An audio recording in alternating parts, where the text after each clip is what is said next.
What is going on, everybody? This is Forrest with the Built on Blue Collar podcast. We are back in the home studio after a lot of driving and a lot of traveling. We have been kind of all over the place the last couple months, and so we're happy to be back home. We have a really awesome podcast guest on today. We're doing a little phone call with Ryan Birch. He is he's been in construction for a little over 15, 16 years. From what I understand, and he has been mainly in the field.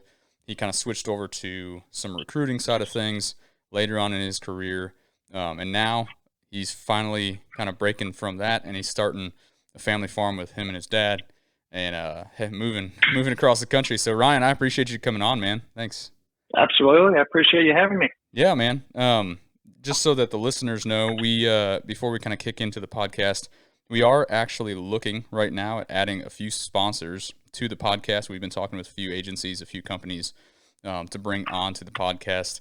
One thing I hate when I listen to podcasts or watch YouTube channels is sponsorships, something that I just kind of skip over. Because of that, we want to be extremely selective with the type of people that we are bringing into our podcast and that we're advocating. It's going to help add some production value to the podcast and to our YouTube channel. But at the same time, we are going to bring people in, bring companies in that we truly believe in. So if you want to listen to them, we will make sure that we're adding some useful content there and some useful tools to the construction, mining, oil and gas industries. If you don't want to listen to them, skip 15, 30 seconds into the podcast and the YouTube video, and boom, you're done. So we will always bring useful tools, not just random podcasts, sponsorships that are bringing us money. So we only are bringing in people we think are useful. So because of that, we figured we'd just kind of throw that out there, that we are going to be bringing in some sponsorships, and just to let you guys know. And I guess that's kind of our little plug for that. So Ryan, thanks for jumping on. I know I just kind of introduced you a little bit, but run me through, I guess, a short span of what you've done in the industry, where you started, what area of the country you've been in, and how you got into construction. Yeah, so I think the oversimplified version of it all, so I don't have to go too much into it, but I've been in the industry or the heavy civil industry for about 15 years on the field side of things. I got into that. My dad started a construction company, kind of like a lot of people's dads do. You get drawn into that. He tried to get me to go off to college, but the money was just too enticing, and so I stuck into it and held on to the, doing general labor stuff. We mainly did infrastructure for underground utilities, water lines, spillways, dams, anything kind of like related to waterworks or sewage. Nice. And so we did a lot of work with that. A lot of earthwork is what we ended up getting into in the end of that all. But I worked my way up, essentially starting at 14. In the summer times, I would work out in the field. During the school year, I would actually get out of school around 3, head into the office. My mom would drop me off there for 3 hours or so. I would do some filing, or that's where I learned to do some takeoffs and different things like that. Nice. And eventually ended up working my way up into a foreman position, and then ultimately into a superintendent position where I was running some projects. And did that for the last 6 years over at Quest. Nice. Took a year off after my dad decided to shut the company down.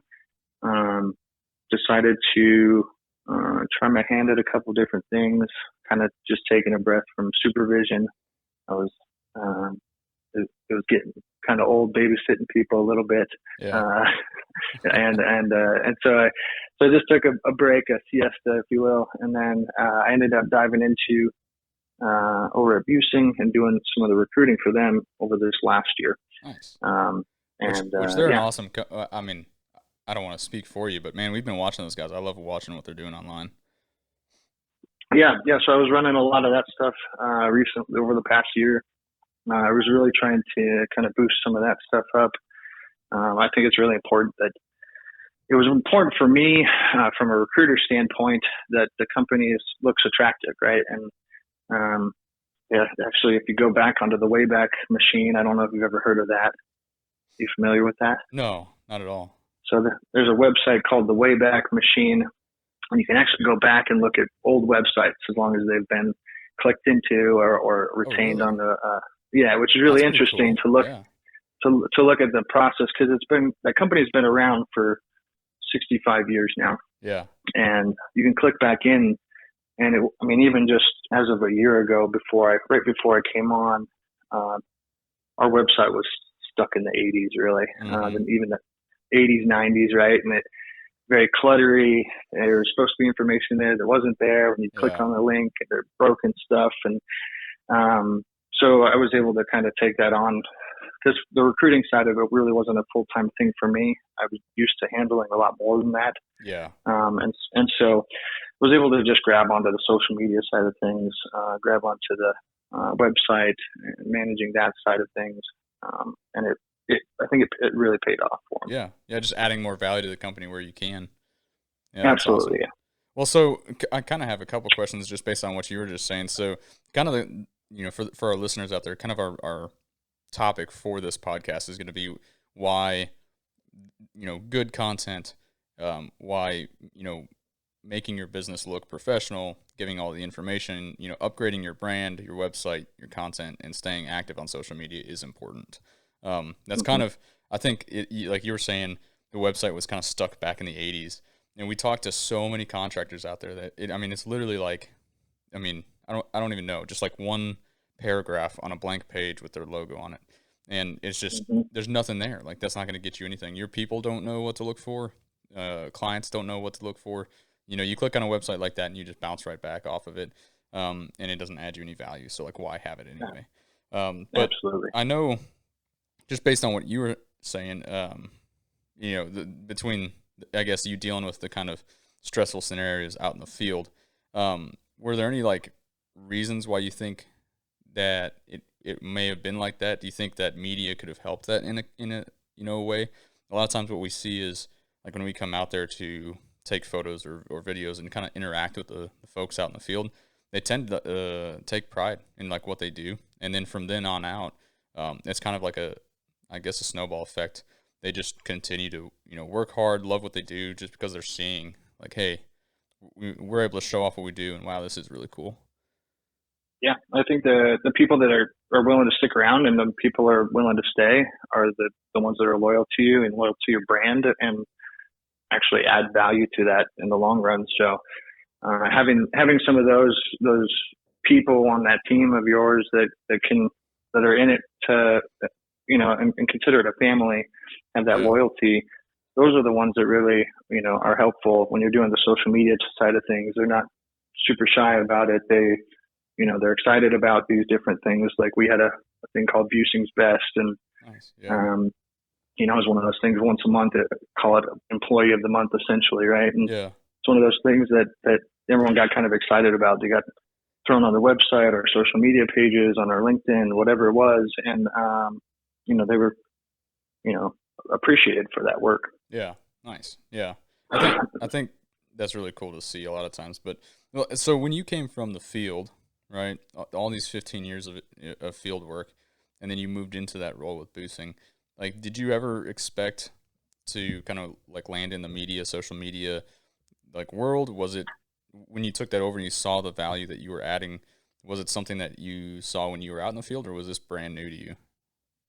I actually wanted to do this back when I worked with my dad's company, but most of our work that we did was solely based around public works and things like Yeah. that, municipalities, and You so really couldn't show it off. he just didn't see the value in it there. Yeah. Looking at it now, coming from a recruiting side of things, there's a huge value in it, right? Mm-hmm. There's absolutely a massive value in being able to show off what you're doing as a company and try to retain or attract those good people that are quality workers and really want to put in that extra effort. So I see a huge looking back on it, looking at it now, I see that was a huge opportunity that was maybe missed, Yeah. But and that's kind of what with Buesing was a little bit of a different sidestep for me, because I wasn't used to working with these commercial guys doing the commercial stuff, and essentially being a subcontractor. I was used to being the prime. Yeah. And, once we, there's value on both sides of it there. You're adding value to the, chasing the work, and you're adding value to retaining and looking for new employees as well. Yeah. So it kind of sounds like, back when you were with your dad's business, you guys were doing a lot of municipality work. It seemed like the reason why you guys didn't do it was mainly because, well, if there's no need to show this off to more, municipal districts, they already know who we are. We're already doing work for them. And then it seems like Right. when you moved over to Buesing, you found that, okay, it's not only to show off the work, but it's also to show off to people that might want to come to our job, or to our company to have a job.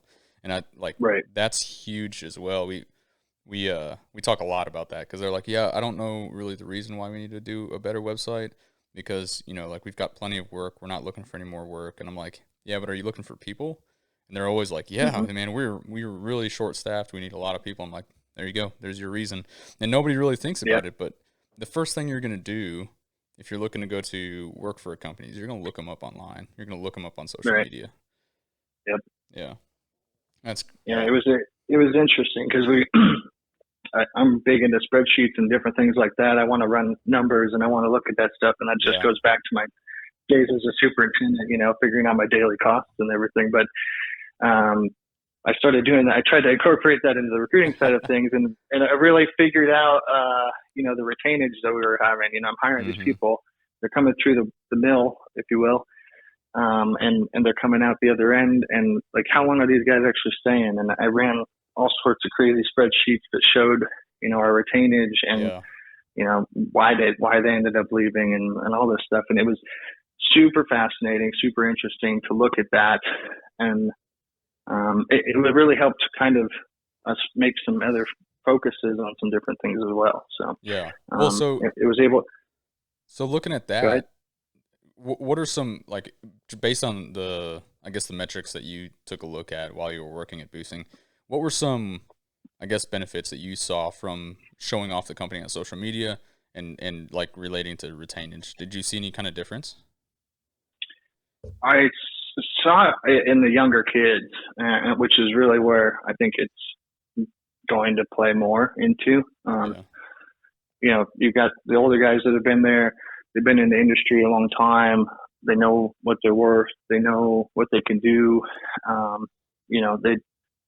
To them, it doesn't matter maybe as much.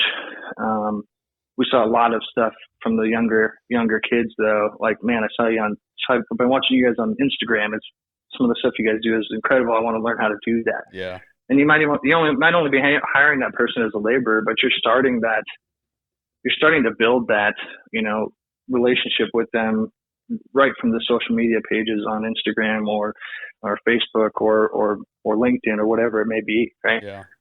And so it's kind of, they're starting to take notice of that stuff. And that's where a lot of those younger kids are coming from, which was interesting to me. Yeah, that's, we see that all the time. People will message us or they'll comment on a post of ours, and typically they're 15, 16, 17, 18, and they're like, man, this is like my dream job to get into this and do this. And I think being able to be that company to be able to, show a positive light in the industry for a young guy or gal to come into the industry and make a career out of it, I think is worth it. And I also think that as an industry, we're just not doing a good enough job. Everybody wants somebody with experience on their job site, right? But they're all taken, right? There's not a guy out there that has, if we don't make more people with more experience, then there's not going to be any. And you might be able to snag some from other companies, but you need to instill that brand. You need to instill your values and the quality of character in these younger guys to come on site and learn the ropes, and that's something I think as an industry we're missing. Yeah, it's one of those things and that's one of the things I look back on the company I worked for, which was Quest, where I worked for my dad, and he did that. He got that side of it. He understood that, he wants all young bucks in there. We didn't hire a single engineer that was not coming right out of college. Yeah. And every single one of them stayed at least 5 years. and that's some longevity in the construction industry. Oh yeah. So, Oh yeah. and when you get into the, the field staff and everything like that too, I mean, they were all treated well. He would call every single person in the entire company, didn't matter who they were, on their birthday and wish them a happy birthday or awesome. their special anniversary or whatever it was, right? Yeah. He's the owner of the company. He's willing to take that time out of his day to make sure that each one of his employees feels like they're, part of the family, not just not a number anymore, right? Yeah, exactly. And that goes a long way. Yeah, it does. And I think like that's never going to get old, right? Like being able to personally connect with your guys and be able to like talk to them like that'll never go out of style ever. Yeah. I think like when you dive into the media aspect, it's just a way to add value to that as well. It's like, sure, like I might talk to you personally on the phone, on these times and talk to you in the field and stuff like that. But here's, company wide, here's what I appreciate about the guys. And we see that with some of our partnerships too, is that they're taking all these young guys and they're growing a family of young 17, 18, 19-year-old kids who are leading crews. Like they'll walk out on a job site and talk to the general superintendent or the engineers, and they'll have a discussion, knowing exactly what they need to do.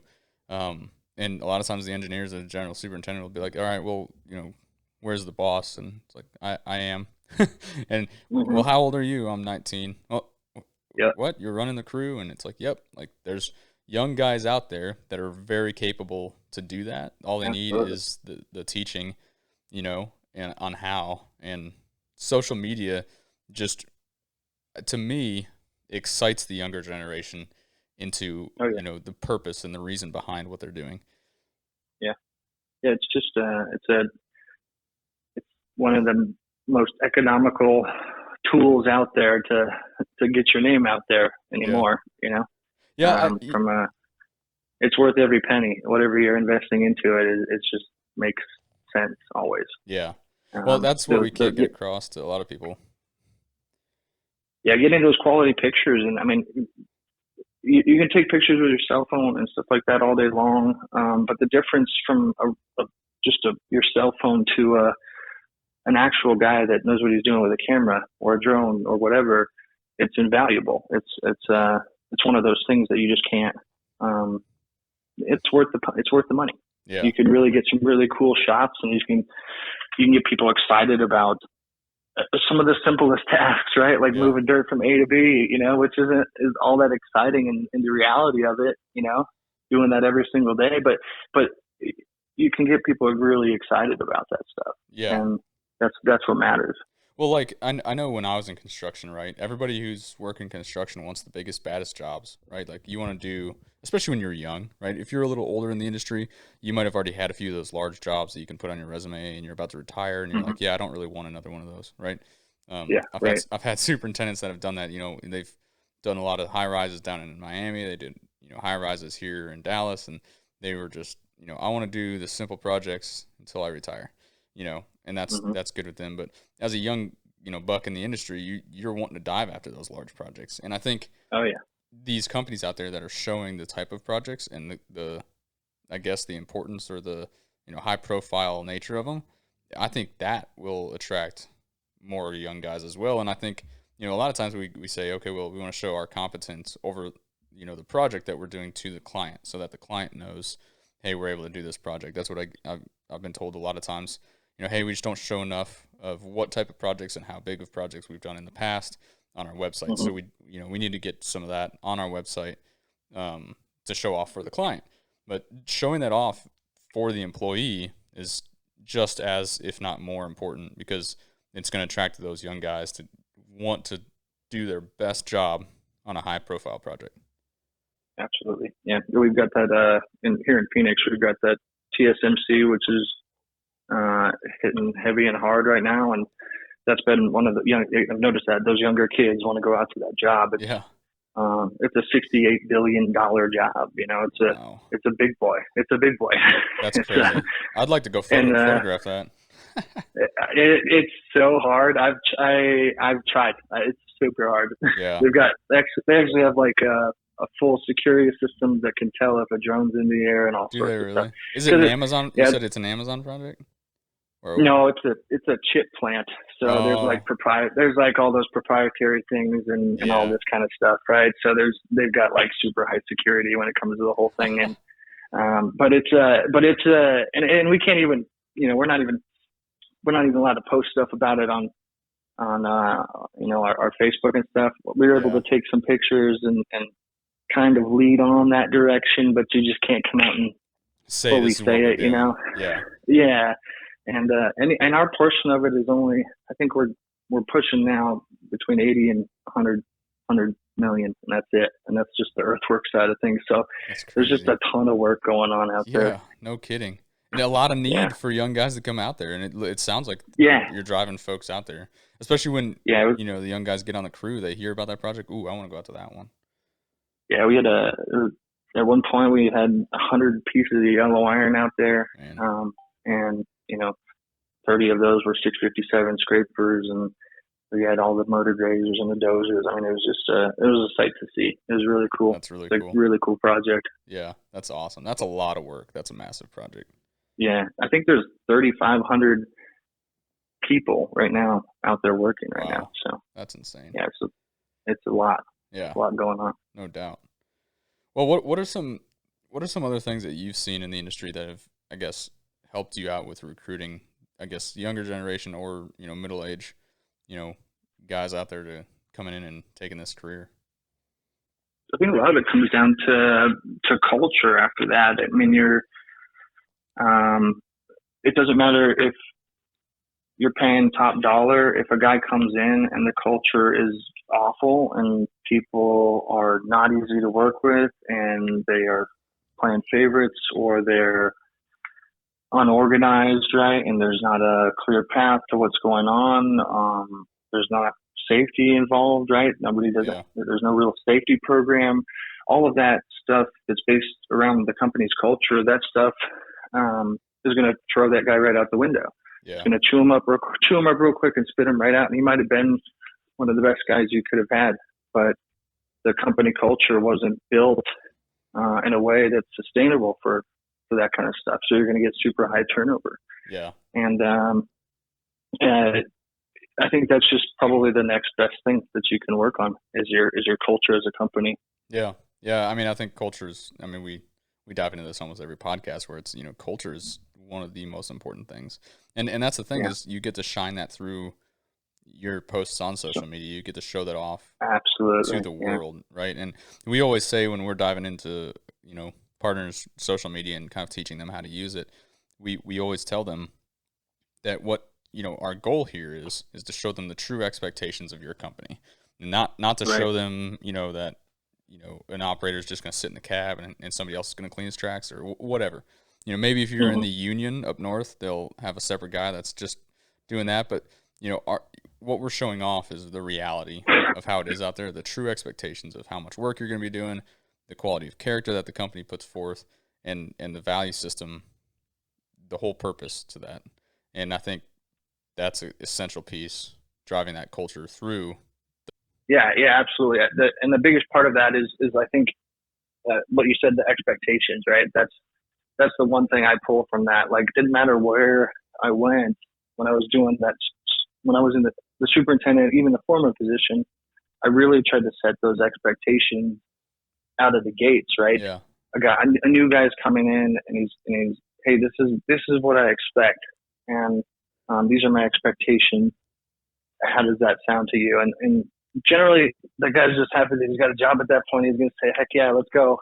yeah, And now it's already set in place, right? yeah, He'll just eventually, he'll just fall into it. Even if he's not a big fan of some of them, he's just going to fall into it. He's not going to push back hard on it. yeah. And so setting that expectation part of it is a big thing.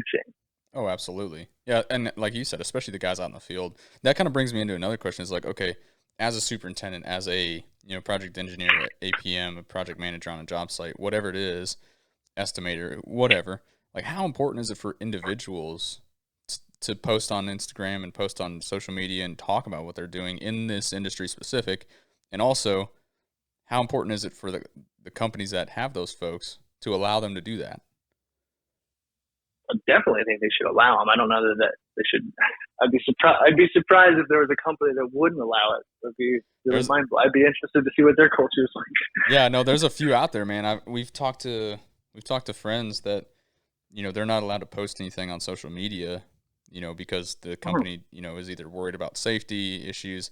And to me, like, I understand that to you know, a degree, right? Like, you're never going to be 100% in OSHA or MSHA compliant.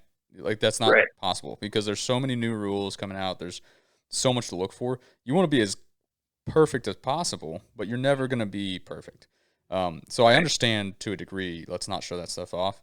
But I also think that having the trust in your people to be able to post what's not dangerous, and be able to show off the work is also important. And I think if you're a company, you should be educating them daily on that stuff, right? So like maybe they've got a supervisor, maybe they take a video of them out there doing their thing and say, "Hey, superintendent, how does this look? I wanted to post this on whatever," you know. But there are companies out there that say, "Nope, no posting whatsoever. We'll, you know, fire you if you post anything." Yeah, I mean, you can work in it. If that's like the worry behind it all, there's ways you can get around that. Like you could run it through something and have somebody do a spot check on it. I mean, it wouldn't be that difficult to do, right? No, and so not at all. That's my thing. There's always a processes you can put in place, and there's always something that you can do to mitigate those worries or those uncertainties that you may have as a company. It's just there's always something you can do process wise that can kind of help with that. And then throw in an incentive or something. If there's something that, you know, you're not getting traction on it, incentivize it. Yeah. Whoever's got the best photo, and we're going to vote as a company. Whoever's got the best photo of the month or the best photo of the week, or however you want to do it until it gets the traction that you need to get. There's so many ways that you can try to set up something right to where they'll be excited about it. Because that's the other thing. You gotta get it to where it's sticky. You gotta make it sticky for someone. Yeah. In order for them to wanna to grab onto it and go with it. Yeah, I just, you know, I think it's so essential to allow your people to do that because, okay, like me looking from the outside in on a company, on a company's page, it's great that I get to see the company post their expectations, their values, and get to know the company. But if I can find folks that work there that are also on social media and are active and they like the company, that's even better for the company. That's free advertising. That's, you know, free reviews, basically. You know, if you were to ask that person to put a Google review on your Google page, like that's the same thing. You've got this active person that's on social media. That's priceless, in my opinion. Yeah, crucial. I think. Yeah, it's definitely a crucial thing to you can get it going like that. And that'd be a perfect way to get the name out there, and then show your culture and show that there's people that actually are enjoying working for you. Yeah. So when you've discovered kind of the whole media aspect of things, you know, after you got with Buesing, were there anything that like really stood out to you that you didn't know beforehand? Was there anything that like surprised you about diving into this? I mean, SEO in a general sense is like mind blowing to me. Just the algorithms, even right on social media side of it. Those aspects of it to me are like so unknown and difficult to understand. Yeah. That you almost need somebody that knows really what they're doing. I did an okay job, I think, at it. Yeah. Somebody else has done it better, probably. I was free. I was already on payroll. Yeah. Yeah. and I offered it up, right? But having somebody that knows what they're doing when it comes to some of that stuff for sure is going to go a long way, because it's just there's no rules to that, right? It's something out there, and you got to know how to do it. Yeah, it's kind of trying to like navigate in the ocean. It's like constantly moving. The tide is constantly going in and out. There's constantly, you know, new waves, new wind, new weather, and it's all hitting the boat at the same time. And you're trying to figure out where you need to put the attention on the boat. And it's web, algorithms, SEO, paid ads, you know, all that stuff. It's crazy because it's always changing. Like every single day, there's something changing. Yeah. Yeah. That's Yeah, that part of it means for me it was very overwhelming. yeah, yeah, The photos and the copy even was that part. I got that right. I knew what to say that would kind of maybe spark some interest. And, yeah, I could, I would actually help coach our. We had a guy that helped me do that kind of stuff. I've helped him on the copy side of things because I'm comfortable on that side of things. I can yeah. word my way around stuff, but when it came to the actual algorithms and stuff, it's another animal. Oh, absolutely. So are there any kind of tips or tricks that you learned, I guess, while you did this that you would suggest to other companies out there that are looking to like maximize their growth? Honestly, I would just post as often as you can and do that as often as you possibly can because when I first started it, I started slow. And I told myself, one thing a week, maybe one thing every other week, Yeah.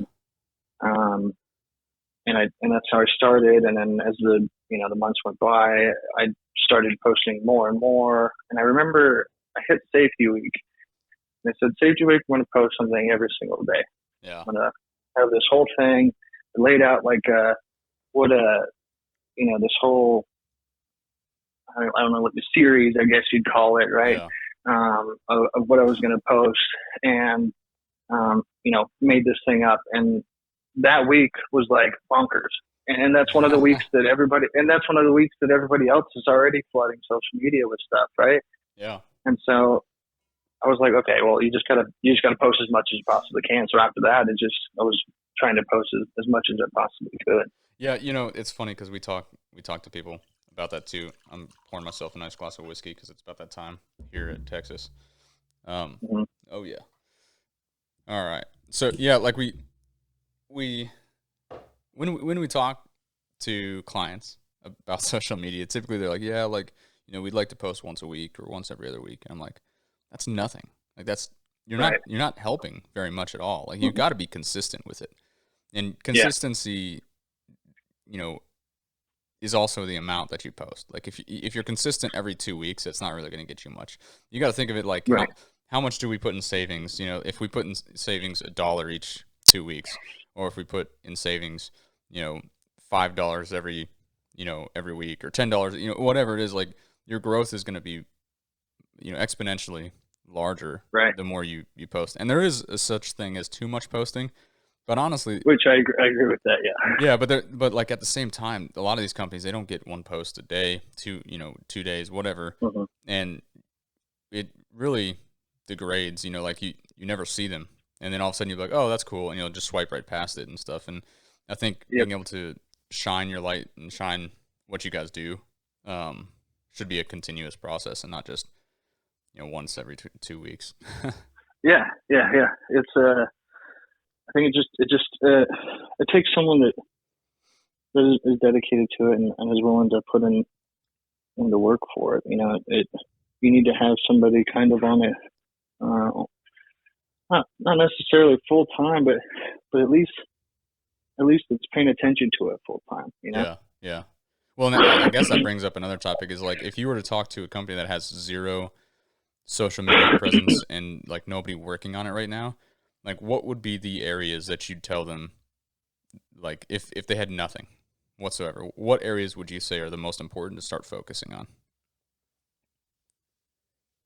I would definitely say start with the website personally, because that's when someone is actually looking for you to start a job or is looking for you to extend their career onto something else. That's where they're going to go first. Yeah. The first place they're going to go when they get on the World Wide Web and they're going to start searching and they're going to look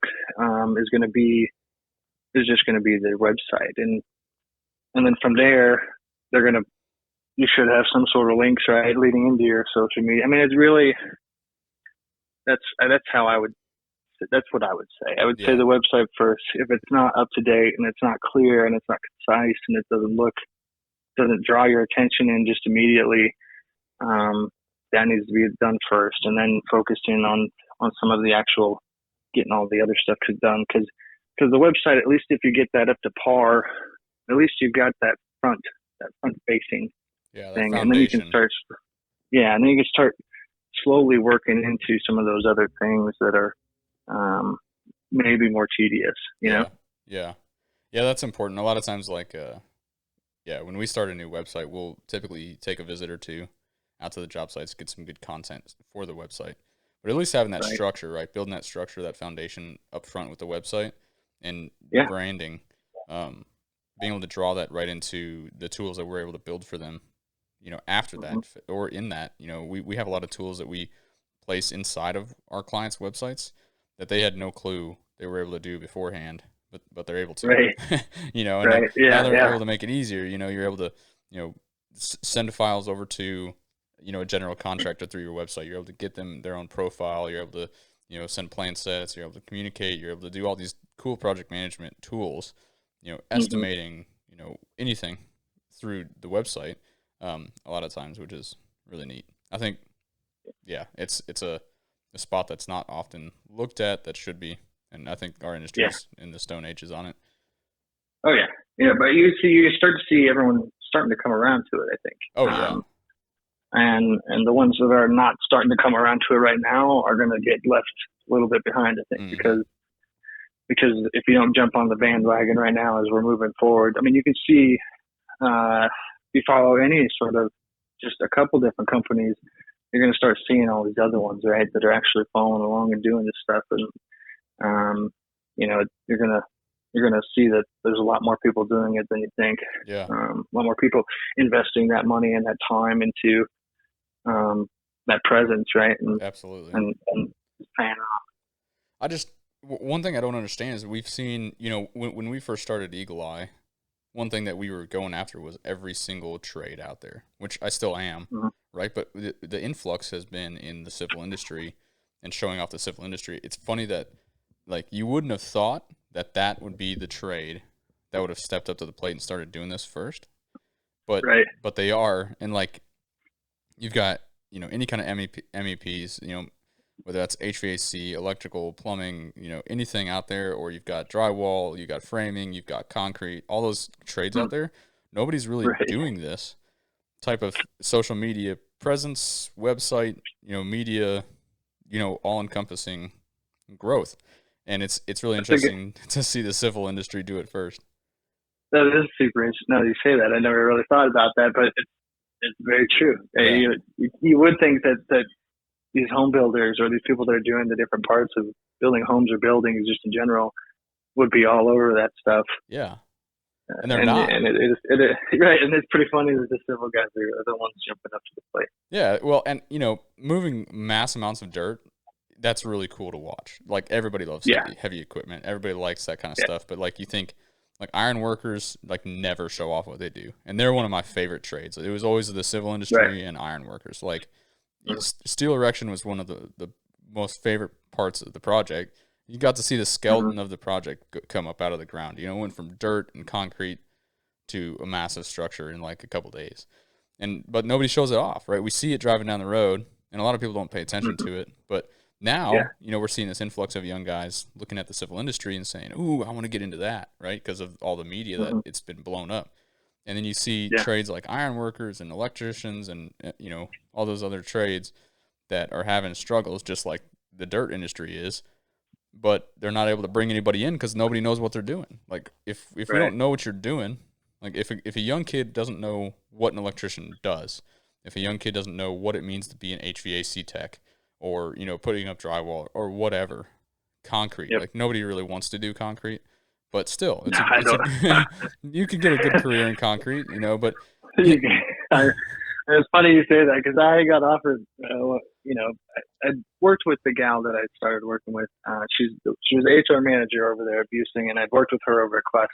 She was she kind of did a little bit of everything over there too. But yeah, she called me up and she's trying to get me over for like 6 months. And the first thing she offered me was, "Hey, if we put you through Grameco school, we can get you to run the Grameco machine.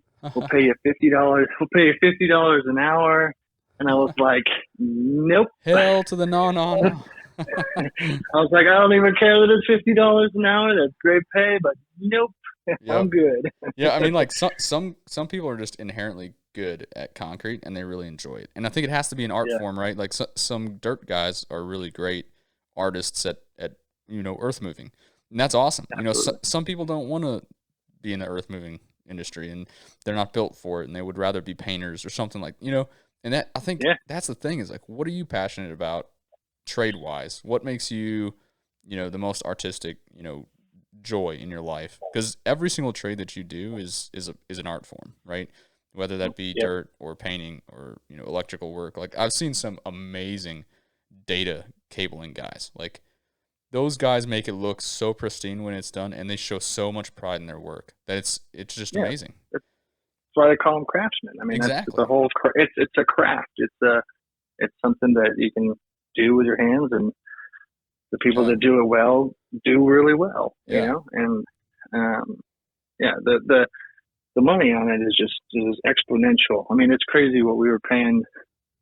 Some of the some of the most basic things. I mean, we had a bottom dollar of 20 an hour over at Buesing, Yeah. um, which you just had to.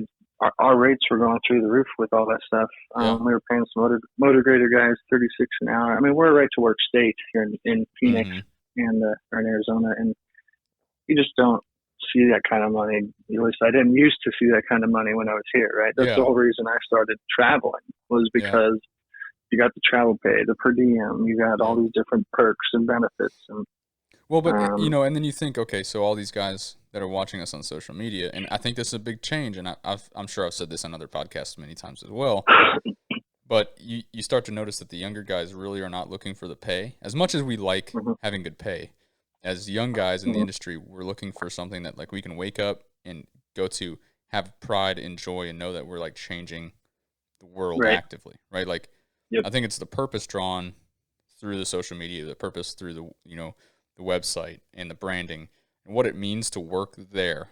Whatever there is, whatever that company is, it's the why am I working there? And if right, they answer it correctly, most young people will say it's because of the way that I see the mission of this company go. I could see mhm, spending my life there, and that's when you try. That's when you start retaining people, even when they're offered more money. right, yeah, Yeah. yeah. That was yeah, absolutely, and that's something that they were working on over there at Busing. It's just it's an old company, Yeah. and you got people that have been in supervisory roles for 20 years or Yeah. more, and you got people that we've always done it this way, right? They have Yeah. that common phrase of, "This is how we've always done it." What do you mean we need to change this? Well, so, like, And was it hard to kind of change I guess the path on all that kind of stuff? uh, I don't know. I mean, to me, not. Yeah, sometimes yes, sometimes no. I figured out who the right people were, right, to talk to. Yeah. I figured out who, I had some great help from Callie. I had some great help from Brian, which is the safety and team development over there. Nice. He's a VP of safety and team development. It's awesome. Um, those two were enormous help in getting the things that I would come up with and help me push that stuff through, right? Yeah. All three of us were really fairly new, but we saw that there needed to be a lot of things that needed to be kind of just updated or changed, or processes that weren't really in place at all. Or and it's not to say that it wasn't functioning just fine by Yeah. doing it the way they were doing it, but it could have been functioning better. Yeah. That's the Um, thing. Like, can we be doing it better? We should always be, like, innovating as a team. right. Yep. Yeah. And so that's what we saw. That's one of the biggest things that I kind of saw when I was coming in and going through all that stuff, was it just, I think we can do this better. Yeah. And Yeah. but I've always had that mindset, right? I'm always looking at, how can I do this faster when I was in the field, right? Yep. How can I do this quicker and get this done? What'll make it easier for me to get this done? Yeah. If I do this first, is this going to save me some time on the back end or whatever? Even though it might be slower up at the front end, whatever it was, right? There was always, my brain was always spinning around in Oh, circles yeah. when it came to that kind of Just stuff. the innovative ideas. I think, yeah, I think a lot of the older generation in the construction industry, we've got a lot of great elder, guys and gals that have been in the industry forever. that absolutely love showing off what they do, love the idea of social media. We got a lot of guys that Mm-hmm. they're just like, look, there's not an importance to this. Like, Mm-hmm. we don't really need to do any of this, and it's hard to kind of draw them away from from the way they've been taught all these years about Yeah. social media. Yep. Oh, so they didn't grow up in that era. I mean, I'm on that borderline of that era, even myself, Yeah, really. 32. Like, so I was like, didn't have that stuff, but was on the edge of all the internet and everything. And, yeah, when it dialed up and, yep, yeah, and so, yeah, and so like, Mom, get off the phone. I need to get on the internet, that kind of stuff. So, yeah. that kind of thing. They just didn't, I don't think they don't see The they don't see benefit. the full potential there yet. Yeah. And that's it. Well, I That's think they all it look at comes it like down to. I think they look at it like a distraction. But it's I never imagined that we'd be doing media, social media, and that would be like a big part of our business, like ever. Right. Never when I was in Right. construction, I never cared about social. Like I'd post like a few photos on Instagram every once in a while on my personal page, and that's it. And yeah, cool. Right. But like I never really thought that I'd be doing this. And after doing it, it's amazing to see kind of the shift. In mindset, because I hate social media. I think social media is causing a lot of problems in the world and in the nation, Yeah. right? But I also see Yeah. social media as like a tool where you can use it to inspire, to make people better, and that's where like it's completely changed my outlook on it, because a lot of these companies say, oh well, we will show off the wrong thing, or we'll if we spend time on this, it's a waste because we don't want to whatever. But in reality, they're there to inspire. They're there to drive people to change and be better in the industry. Right. And if they can get out of that old way of thinking, it's huge. Yeah. And that's a lot of what I like about LinkedIn, really, Yeah, honestly. LinkedIn's my favorite too. I like the other pages and stuff like that too, but that's what I really liked about LinkedIn. I was on there a lot, right? And it Yeah. just, I had never done LinkedIn until I went to Buesing, and I was like, I got to, because I got to start making connections with people for these bigger, these bigger titles like project engineer or whatever it is, Yeah. right? I gotta get in contact with the people where they're at, and so I started using that. But there's so much more and inspiring, motivating things that come from LinkedIn, or just general ideas that you're like, oh, we could Yeah. implement that here, Yeah, exactly. Learn from each other. And yeah, and I think that's absolutely one of those things. Like you said, it's just some of it's overflooded with a bunch of junk.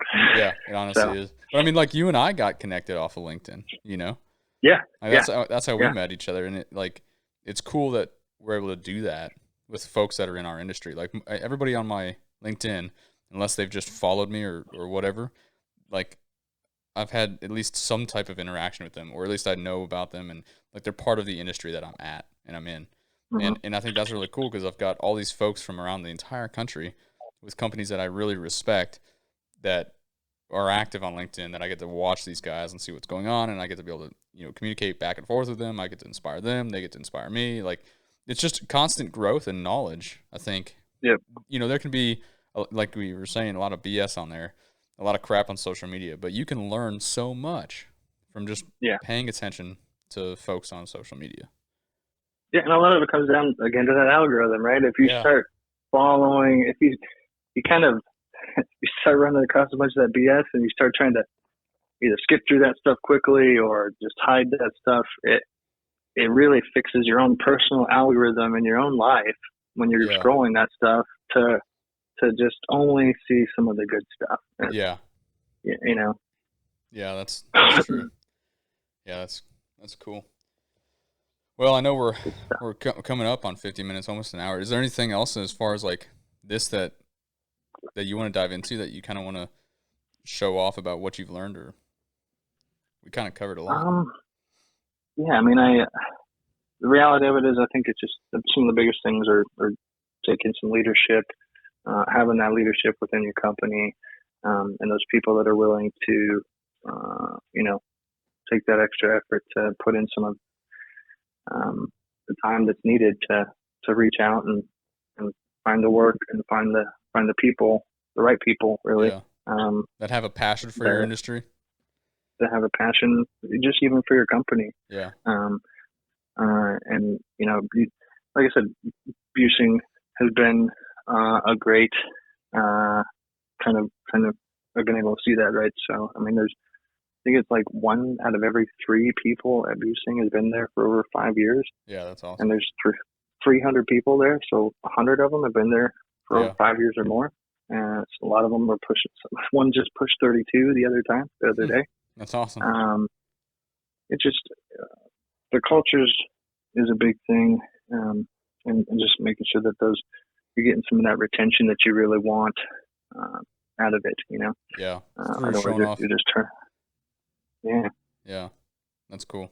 Yeah, I think retention is one of those things. A lot of people, like a lot of companies in leadership, they don't think about, like, nobody really pictures, okay, well, what could this benefit us? And it's tough because social media, photos, videos, website's a little easier, but you can't track like return on investment on this stuff. It's really tough. Yeah. It's really tough to say, hey, we've been posting for a year and then be able to track, growth. You can do it, but it's really tough to kind of show numbers on a graph that say it's been this much benefit to us.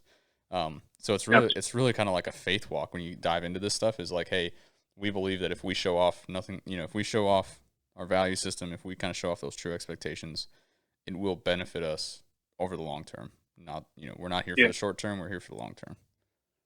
Yeah, I think it's just one of those things. Is when I look at the retention side of things, one of the things we were actually just I ran some numbers on, and we were starting to implement was, you've seen where people get sign-on bonuses for $500 if they've stayed 3 months, et cetera, whatever it is, right? And I was talking with the CEO right before I had left, and I said, hey, I think that there's this opportunity here. And he had heard from another company. It's like, hey, now that you mentioned that, I heard of a way to do this that was really interesting. And it was a guy gets hired because of somebody else, right? One of your guys on your team brings their dude in. Yeah. After a certain amount of time, whatever it is, we called it 2 weeks. That person that brought them on starts getting $100 or a dollar more an hour until that person leaves.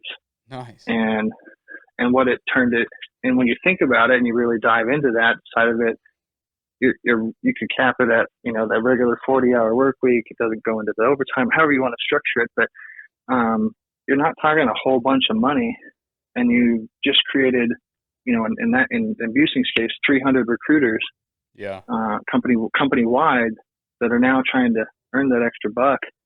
So you're giving them $1 extra an hour for each person they bring onto the crew.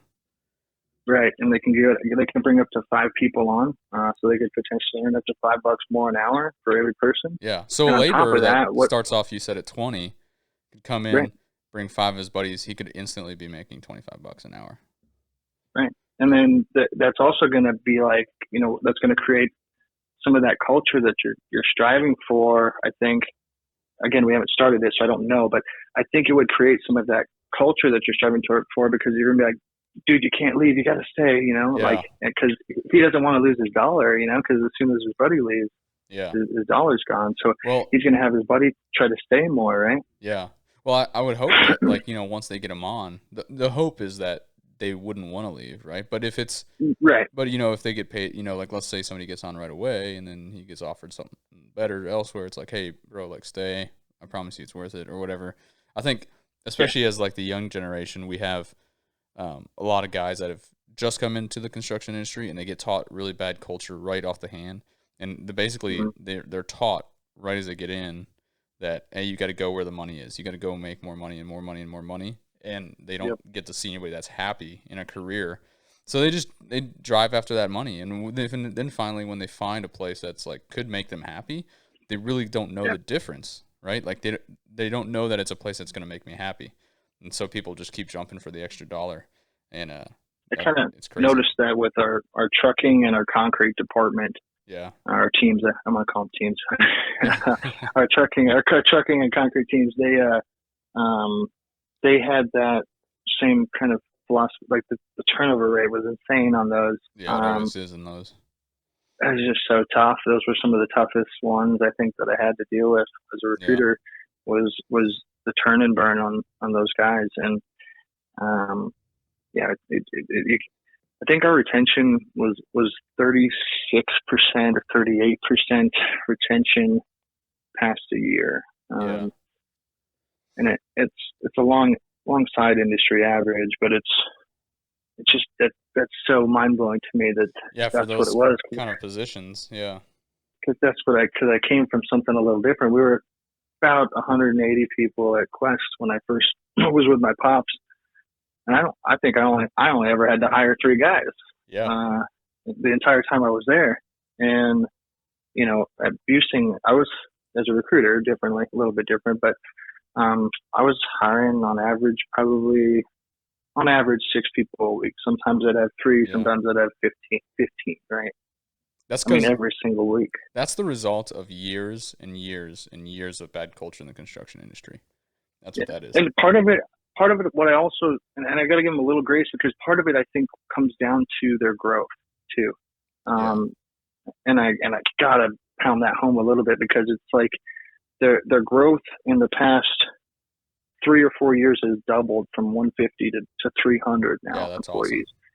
awesome. And which is awesome. That's really hard to maintain though. Like it's it is, right. And so that's part of I think the issue too, right? It's like they've got all the people out there doing the work and everything like that, but now the management's got to catch up. Yeah. We got to get the right management in the right places, and we've got to get the right coverage where we need it, so that everything is working and flowing well. And I do attribute a lot of the culture issues or the cultural things that I could see changing that could change at Buesing as growth. Yeah, and problem. I think I definitely don't mean Buesing was doing it wrong, but like the industry as a whole, right? Over the last 30, 40 years, we've taught our people and a lot of probably the older guys that are in the industry now that you follow the money, you chase the dollar. And I think if you were to look back probably at those retaining numbers, I bet a lot of those guys were middle-aged to older ages, and they weren't a lot of the younger guys. Because I think there's a difference that's coming into construction where us younger guys, we want to be more content with life. We want to be happier. We want to have a purpose. And we don't, like, I'm not going to be chasing a job, to jump around 15 times in a year. Like, that's not going to be fun, No. Yeah. That's stressful, and I think a lot of these, older truck drivers or concrete, mixer drivers or whatever, a lot of those older guys, that's what they're doing. They're chasing that extra dollar because that's, they only have a few more years left, right? So you got to chase that dollar, until your retirement so that you have a little bit more at the end of the day. But which I totally understand, from an older perspective. But all these younger guys driving these younger guys into these new careers, young guys going into a concrete, industry and driver, like that guy might stay at that company for a long time, unless he's influenced by the older guys that are there. Hey, go get that extra dollar. Right. Right. Sometimes it was 50 cents or a quarter. I mean, it just blows my mind sometimes on some of that. I was like, man, is it? Is it really worth it? Is it really worth 25 cents, man? Like, and it blows your mind a little bit thinking about that stuff. Well, it's so funny because I think there's so many people in the industry that just they think that it'll be, the grass is greener over there and it's going to be less stressful. Dude, every construction project is stressful. Everything we do in this industry is going to be high paced, fast paced, like balls to the wall types of scenarios, and you're just going right. You're never going to miss that. The difference is going to be the people you do it with and the time that you do it. Right. If you enjoy the time that you're doing it, even though it can be stressful, you can really enjoy it. But yeah, a lot of these older guys, 20 cents more an hour. All right, I got to go over there. And then they go over there, they have more hassle over there than if they were to just stay. Yeah. Yeah. And then the company loses a lot of money because they've got to find people. They've got to have a recruiter to go find these people. Once they find these people, they've got to hire them. They've got to spend hours training them. They've got to spend hours bringing them into their company, showing them the ropes, and then finally getting some production out of them after 6 months to a year. Mm-hmm. So yeah, it's kind of mind blowing the whole thing of it all. It's just been pretty interesting watching this last since 2020 how all that the whole thing has been kind of shifted and stuff. Yeah. And how the whole thing has really changed. And Yeah. I think a lot of people are just trying to throw money at the problem, like you said, right? And Yeah. they're throwing it in the wrong place. They're not throwing it at the culture or their just their company as a whole. They're throwing it just at the person that's going to jump ship when the next guy just throws money at him. So well, and that's funny that you say that because that brings up another point where like companies, I've seen companies out there that spend a lot of money on just paying their people and pay your people more. Pay your people, a good salary, a good wage. Please do that because that is important. Yeah, doing that will give you a good worker and all that. It does. But I see a lot of companies that throw a lot of money at that instead of focusing on their culture, focusing on their media, focusing on their website, focusing on these tools and bettering their leadership in their industry. And that could be done a lot less expensive than throwing, thousands, millions of dollars at extra wages. You know what I mean? Like, right. Please do give your people more. Definitely don't lack on that. But if you're just going to try and solve your cultural problems by upping the ante, like it's not going to work eventually. That's not a long-term like solution. No, it is short-sighted because some of the stuff that I've seen, especially like I said in the concrete side of things for us, it's turned into a bidding war. I've seen. Yeah. I've got they take your offer letter, they run it to the other guy. Oh, now he's going to offer me this much, and then I've seen us counter offer with that. And I'm like, I don't think we should be doing that, guys. Yeah, absolutely. If the guy doesn't want to come here, the guy doesn't want to come here. Well, we shouldn't be. That's the first red flag. That's the first red flag when I go to hire somebody, and they go, "Hey, so and so offered me more." Well, take it. Like, I'm not going to stop you from taking it, dude. Like, I gave you what I thought you were worth, and if you can come in here and you can add more value, I'll gladly give you more. But like, don't come in here expecting, a six-figure salary when you really aren't worth half of it. You know what I mean? Like, right. There's a lot of folks out there that'll do that. They'll come in and try to do that whole bid war, and it's not. Maybe if it's like, hey, I was looking for work and I got 3 offers and one of them was this. Maybe talk to them a little bit, but like, if they're just taking your offer and running to the next guy and saying, "Hey, I got offered this," or they go back to their company and say, "Hey, I got offered this," and then they come back to you. It's just stupid. That was one of the most, I guess, I think that's one of the most frustrating things about doing the recruiting thing. Yeah. And it's ultimately why I knew it wasn't a long-term thing was, you're sitting there, you're shooting out offers, you're talking to these people all day long. You're getting to know them, right? And you're trying to build that. You're starting that relationship off with what your company. You're really the face of it at that point. When it comes to the craft. Yeah. And I think the biggest thing that was hard, the hardest thing for me was I could have worked my ass off all day long and all week long, and put in those extra hours and done like I did back when I was working in the field with the 50, 60 hour work week. Yep. And I could show up with nothing at the end of the week. Yeah. I call 100 dudes and I can't get a single one of them on the hook. And so that's why I'm kind of shifting back to the whole, the farm side of things. I want to go build stuff again. That's huge. That's where it's at was after a hard day's work, standing back and looking at it and going, we built that. I built that. Well, this brings up another question because one of the people that we might bring on very soon is another recruiting firm or a guy working for a recruiting firm. So how important is it? Like you're kind of talking about how hassled it was being on the recruiting side of things for a company, let's say like yours that you were just at. Is it better to hire out a recruiting firm or is it better to have somebody in house? And be honest, because I'm going to ask this guy. I will be totally honest with you. In-house. In-house. You're going to spend a heck of a lot less money. Yeah. Do you think they can produce the same? Yeah. If you need 40 guys tomorrow, you think your in-house guy can produce the same numbers maybe? If you get the right guy, yeah, I think you can. Again, you got to hire a quality candidate. You can't just throw. It's really good to get somebody in that position that knows the field, that knows about. I mean, all the different tiers, knows the project manager, what the project manager is doing on a day to day, what the project engineer is doing on a day to day, all the different craft people are doing. And you don't have to know every single thing to a detail, but at least know how just all of it kind of coincides what are they and functions doing together. Like, what am I hiring this person for? Right.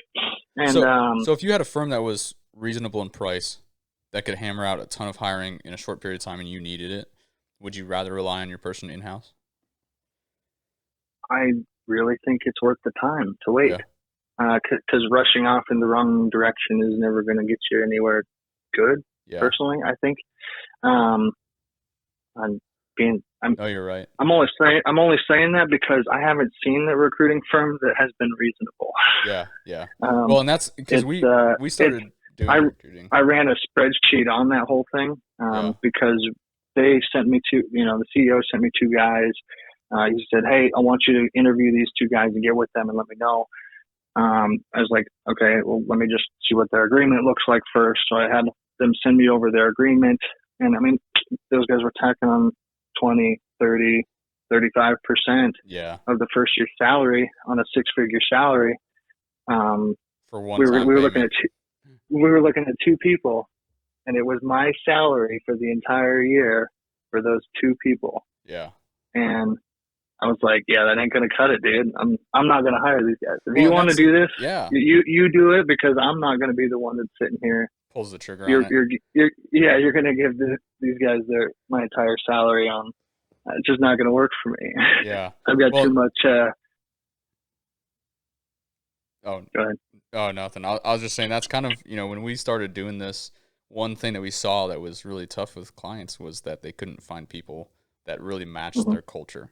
And so we started adding it as like a value add, right? Like, I'm not a recruiter by any means. Our team doesn't recruit full time, right? But we started adding it as like a value add that we would personally call these people. We would personally seek out these guys that you needed on your crews. And as part of your yearly package, we would include a recruiting service for an X dollar, whatever it was. And it'd be, basically like, we'll, and it was much, much cheaper than these recruiting firms. It was basically like, hey, here's this really, really low price for us to go hire, 10 guys this year, if that's what you want us to focus on or whatever. And people really liked that, but it was so hard to find the right quality people, because for us, we were saying, hey, the value that we're bringing here is, we know at this point we've already developed your culture, we've already developed your branding, your website, all this stuff. We know who you are as like a personal level, that now we can go find folks that match it, that match that personality that you guys have, that culture that you guys have, rather than a recruiting firm that isn't able to do that because they've not been in your business that long. Now, I mean, they've got their people that are coming in that, they're headhunters essentially, and so they get they get people that are well qualified that are going to approach them with different things, and they just spin and turn this thing around. And a lot of those things are only good for like 3 months. Like, after 3 months, sorry, if the guy quits, he's gone. Yeah. And that actually happened to us. Yeah. Before I had gotten there, but they told me a story about how that had happened to us. Yeah. The day after that contract ended, that guy left. Yep. And I'm sure it's because that recruiting guy was like, "Hey, sorry that it's not a good fit. Just stick it out, and I'll give you $10,000 because I made 70 off of this, whatever it was." Yeah. So I think that's, if I were to talk to a recruiting firm about what they need to do better, let's say it's any recruiting firm out there, it would be the fact that you'll have a better name, you'll be better in the industry, and you'll also make a little bit more money if you actually hire the right person and not just headhunt. Like, I do not like headhunters, right? I don't like the term headhunter. I don't like the term recruiting. I want to be a cultural representative for the company I'm working with to find that right person. And those recruiters out there that do that, awesome. I think that's the key. And I think the guy that we're going to bring on, I think that's a big portion to why he's passionate about finding folks, is exactly that. Right. And I think, like, if you can be with a recruiting firm that gives culture the forefront of what you're doing is finding the person to fit the culture, then you'll be a good firm. If you don't put that first, you'll lose money, you'll lose clients, you'll lose reputation. Right. Yeah. And to backstep a couple, because you had said, well, what if you need 40 guys tomorrow? I think if you're in a situation where you need 40 guys tomorrow, you got to rethink some of your planning. Yeah. Because you should be able to have an in-house recruiter and give that recruiter enough time to be able to look for these qualified candidates that you need. Yeah. And he's always got something in his in his pocket, right? I just think the industry is going so fast. Like we all need people tomorrow. Yeah. But you need the right person, or else it's useless. Right. Yeah. Yeah. I mean, you can get bodies out there for sure. That's not a problem. Yeah. I know that part for a fact. You can get bodies out there if you need them. Yeah. But like you said, it's a matter of if you got time to if you got a little bit of time to spend on finding the right guy, then that's worth every little bit of time that you're going to spend. Absolutely. And it just means the guys in the field have got to step it up a little bit more. And that was something we did at my pop's company. We ran super lean. Yeah. We were a very lean ran company. We were running $80 million jobs, and I'd have 30 guys maybe on that job. And well, that's good. That shows something about your company. Yeah, we just run lean. We're all really tight knit. We all were willing to work hard. And if you get those people out there, those people that are tight knit and willing to work hard, they're gonna do anything for you. Well, you can spend less and do more. Because they're having fun doing it. Yeah. They're enjoying it. And they're having a blast. And everyone's goofing off and getting work done at the same time, Yeah. And, if you can't have fun at work, I mean, why are you there? Right. And so that's what that's one of the things I think it's better to kind of slow down and not scurry off into trying to fill something. It brings it back to the social media aspect. You show that off on your social media. You show off what kind of culture you have. There's less need for that. Yeah. People will float in. You don't have to. Yeah. You don't have to seek the wrong folks, right? You can seek the right folks, and they will come flocking into your company. That's just how it is. Exactly. Because just as bad as you're looking for people, those people out in the industry are looking for somebody that's going to treat them right. And that's the reason why I quit and started this company. That is the sole reason. I quit my company because I was sick of overworking myself for somebody that really didn't give a crap, right? Mm-hmm. Because I was tired. I was looking for my forever company for as long as I was in the industry, and I could not find them. I couldn't find somebody that was worth me being loyal to, but I wanted to be loyal to whoever it would be. And that's where we come in and help connect those good companies with good people and bring them together. And that's the importance of the social media, of the website, of showing off your culture. Like, that's it. Yeah, that's what builds a company from the ground up there. All that stuff. Absolutely. The people, it's the presence, right? It's the just people even knowing that you exist, right? Yeah. Because a lot of I didn't even know there was so many construction companies until I started getting into the social media stuff, right? No kidding. I was like, holy smokes, I didn't know this many people did this. I wish I would have known this back when I was a superintendent. There were so many subs that I could have used here for some of this stuff, right? Exactly. But now that it's blowing up a little bit more, I mean, it just for that part of it, in a sense, right? That's why a website's so important, right? Yeah. As a prime, when you're going through and you're looking for the right subs, Joe Diggers over here, he's got a website that you can't understand. You can't really tell exactly all the services that they're providing, but this other guy's got everything all lined out and everything is clear, and it just shows organization and shows, hey, we have our stuff together. Absolutely. I want to work with that guy. I don't want problems. I don't want a guy that can't figure it out. Yeah. Yeah. No. Exactly. So that's it. Well, shoot, man. It's been an hour and 15 minutes. We've kind of just been chatting. I knew this topic wasn't going to be a really long one. It's a lot of the same stuff that we're advocating to the industry. Hopefully people that are listening are taking this in and understanding kind of what we're saying. But man, Ryan, I appreciate you coming on. I think absolutely we'll leave it there, and then we might dive into another one later down the road when you're in the farming industry and see how things are going with that. Yeah, that's really cool. By the way, next time we're out in that area, I would love to come out there and be just a hand for a little while, help you guys out. Yeah. We're going to need all the help we can get. Everybody's kind of said that. So I think I've got plenty of people that are interested. So that'll be really good. Schedule a barn raising. Yeah. We're pretty stoked. Hey, I'll cook the steaks. You just invite the people. We'll get beer and steaks. We'll have a grand party on the new land. That sounds perfect. Awesome, man. Well, dude, I thank you so much for coming on, and to all the listeners out there, thank you for listening. If you guys did get something out of this, if it was something that stirred you to discussion with your own people, if it gave you some insight on maybe some changes that you need to do or any ideas, definitely reach out, let us know, and also share, like, comment, whatever it is on whatever social media platform. We are actively trying to grow our YouTube, so all of these podcasts will be up on YouTube, as well as some new series that we have going on. So that's kind of the little plug there, but thanks, Ryan. Man, it was awesome having you on. Yeah, pleasure, man. I appreciate you having me on. Yeah, for sure. Well, guys, we'll see you on the next one.